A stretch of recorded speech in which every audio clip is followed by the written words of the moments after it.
From the Caribbean News Desk, the Morning Edition. Good morning. I'm Kendol Morgan. And I'm Denis Chabrol with the latest from across the Caribbean.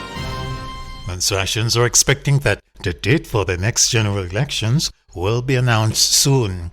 Premier Joseph Farrell told this week's sitting of the island's Legislative Assembly he was making his final speech as leader of government business. It has been an honor and pleasure to serve as your Premier and Minister of Finance. I led this administration with integrity, honesty, and transparency. During my term, I did not serve any special interest group. I treated all residents equally. Premier Farrell led his Movement for Change and Prosperity MCAP to victory in 5 of the 9 seats in the last general elections in 2019. With the next general elections constitutionally due later this year, he has handed over leadership of the party to educator Dr. Samuel Joseph.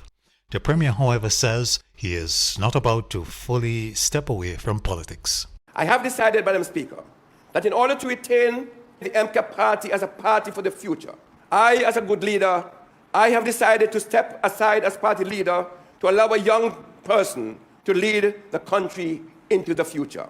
I will be a candidate in the upcoming election, supporting the team to advance our agenda to help Montserrat move forward. The Belize National Assembly has extended a state of emergency to allow authorities there to combat violent gangs.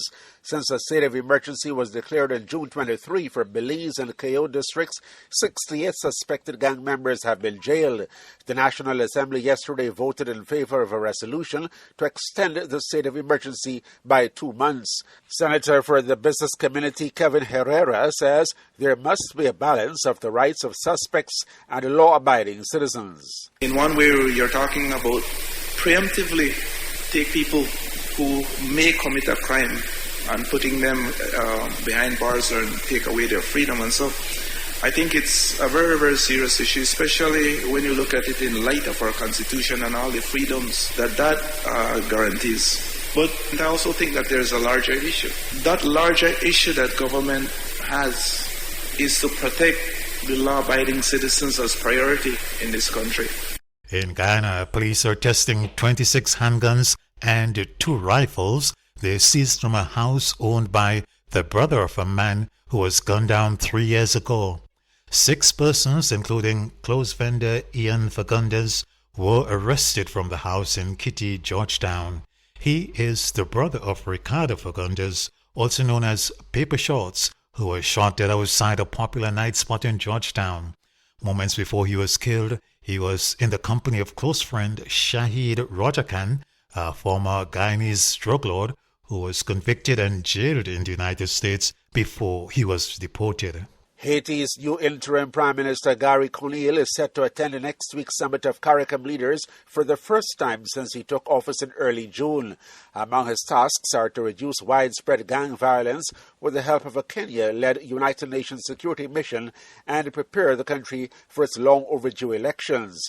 CARICOM Assistant Secretary General for Foreign and Community Relations Elizabeth Solomon says the regional grouping played a major role in reviving Haiti's governance. Where we are now, where we have a Haitian-led, Haitian-owned process with a transitional presidential council in place, a transitional prime minister in place, is entirely due to the work that was done by Caribbean heads of government.